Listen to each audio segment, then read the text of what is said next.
కర్మ ఏంది నీకు చెప్పు. ఏం చేస్తాము? ఏం చేశారు నిన్ను?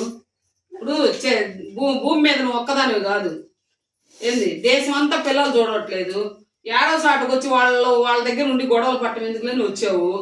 వచ్చినప్పుడు ఇంకా ప్రశాంతంగా ఉండి ఏడ్సేది దేనికి చెప్పు. ఏదో తలుపు ఏం తలుపుకొస్తుంది నీకు అంతసేటు చెప్పు.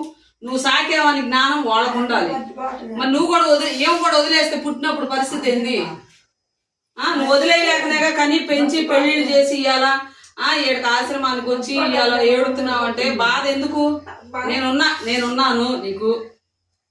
చచ్చిపోతే నేనే బారేస్తా, నువ్వు బాధపడాల్సిన పనేమి లేదు. నేను హాస్పిటల్ వేసుకోవాలన్నా నేను తీసుకుపోతా. మరి ఎందుకు ఏడ్చి ఏడమ్మా అమ్మగా ఏడమ్మా వద్దు ఏడమ్మా వద్దులే ఏడమ్మా. నేనున్నా నీకు. ఏంది నేను మంచంలో పడ్డా ఎత్తిపోతా. ఇదిగో నీకు ఆమెకి ఇదిగో ఏమో ఉంది ఆమెకి నేను ఎత్తిపోతా. మీకెందుకు మేమందరం ఉన్నాము. ఏదైనా సమస్య వస్తే నాతో చెప్పుకో. ఏంది అది ఇచ్చేటు ఓర్సుకుపోయిందా? బిర్రు తగలట్లేదు నీకు తెలియట్లేదా?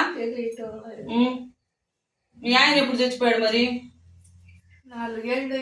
4 ఏళ్ళ నుంచి ఆయన ఉన్నప్పుడు బాగానే ఉందా?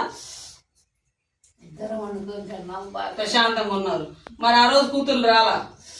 ఆ రోజు ఉండేవాళ్ళు. మరి ఆ ఆస్తి మొత్తం పెట్టించుకున్నారా?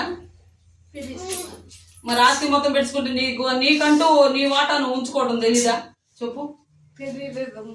తెలీదా? ఆయన అన్నాడు కవర్ ఉంది 10 స్థలంలో కవర్ కట్టారు.